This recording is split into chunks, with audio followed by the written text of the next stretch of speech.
પોલીસને પડકાર ફેંકતો વધુ એક બનાવ સામે આવ્યો છે।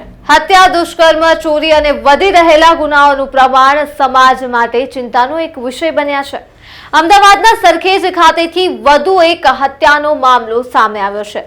સરખેજ ખાતે આવેલ સલાટવાસ કૃષ્ણનગર સોસાયટીની બાજુમાં સરખેજ રેલવે સ્ટેશનની સામે આવેલ કાચા છાપરાનો આ બનાવ છે, જ્યાં 30 વર્ષીય દિનેશ પરમારની નિર્મમપણે હત્યા કરી દેવામાં આવી છે।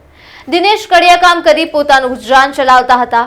2 માર્ચના રોજ રાત્રિના 11:30 વાગ્યાની આસપાસ મૃતક દિનેશ પોતાના મિત્ર અમિત અને અર્જુન સાથે બહાર ગયા હતા, જે બાદ રાત્રિના 1:30 વાગ્યે દિનેશ ફરી ઘરે આવે છે અને પત્ની વર્ષાબેન પાસેથી જમવા માટેના 200 રૂપિયા લઈ ફરી ઘરની બહાર જતા રહે છે, જે બાદ બીજા દિવસે સવારે 9 વાગ્યાની આસપાસ સલાટવાસમાં રહેતા અન્ય યુવકોએ સરખેજ રેલવે સ્ટેશનની આગળ રેલવે લાઇન પાસેથી મૃતક દિનેશની લાશ મળી આવી હોવાનું જણાવ્યું હતું।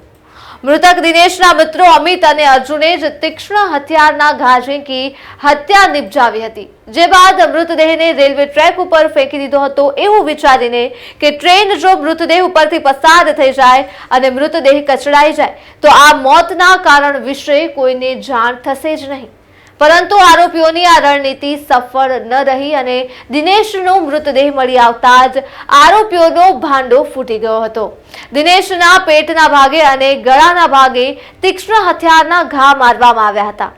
આપને જણાવી દઈએ કે મૃતકના પરિવારમાં મૃતકની પત્ની અને 2 બાળકો પણ છે। લોકોમાં હત્યા જેવો ગંભીર ગુનો કરવાની હિંમત આવે છે ક્યાંથી, અને પોલીસ પણ લોકોમાં પોતાનો ડર કેમ બેસાડી નથી શકતી, જેથી હત્યા જેવા ગંભીર ગુના કરતા પહેલા હત્યારાઓના મનમાં એકવાર કાયદાનો વિચાર આવે, તે પણ પોલીસ સામે એક મોટો અને ગંભીર સવાલ છે।